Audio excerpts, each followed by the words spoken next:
আচ্ছা শোনো না, সিঁড়িতে না তোমার হাজবেন্ডের সাথে দেখা হয়েছিল, বুঝতে পেরেছো? আমার দিকে যেন কিভাবে কিভাবে তাকাচ্ছিল, আমি তো ভয় পেয়ে গিয়েছিলাম। তো তুমি একটু দেরি করে আসবা না? আমার হাজবেন্ড যে সময় অফিসে যায় তুমি সেই সময় চলে আসো। আরে বাবা, আমি কি জানি নাকি তোমার হাজবেন্ড এই সময় বের হবে? আমার কি দোষ? আচ্ছা যাই হোক, তুমি কোনো টেনশন করো না। আর আমার হাজবেন্ড এইসব বুঝবে না। এই শোনো না, এখানে বসে বসে গল্প করে কি সময় নষ্ট করবো নাকি? চলো না, রুমে চলো। চলো। এই শ্রাবণ, কলিং বেল বাজতেছে, এই সময় কে আসলো? এই সময় কে আসলো তুমি ভালো জানো, আমি কি করে বলবো? তুমি না বললে এই সময় তোমার বাসায় কেউ আসে না, এখন আবার কে আসলো? এই, তোমার স্বামী আসলো না তো আবার? না, আমার স্বামী কিভাবে আসবে? ও তো মাত্র অফিসে গেল। যা তো দেখো কে কে আসছে। আচ্ছা ঠিক আছে, আমি গিয়ে দেখছি।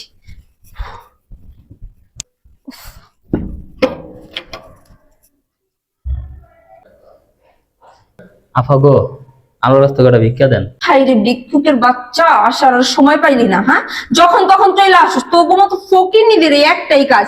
আমি কোনো ভিক্ষা টিক্ষা দিতে পারবো না, যা। আফা, কয়টা ভিক্ষা দেন না, এরম করেন কে?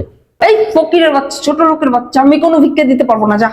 আফা গো, ভিক্ষা দিতে দিতে আইছি, ভিক্ষা না নিয়ে আমি যাবো না, স্যারসেমি করেন না, ভিক্ষা দেন কটা। এই ফকিন্নির বাচ্চা, ছোট লোকের বাচ্চা, আমি তোরে ভিক্ষা দিব না। তুই কি এখন আমার কাছ থেকে জোর করে ভিক্ষা নিবি?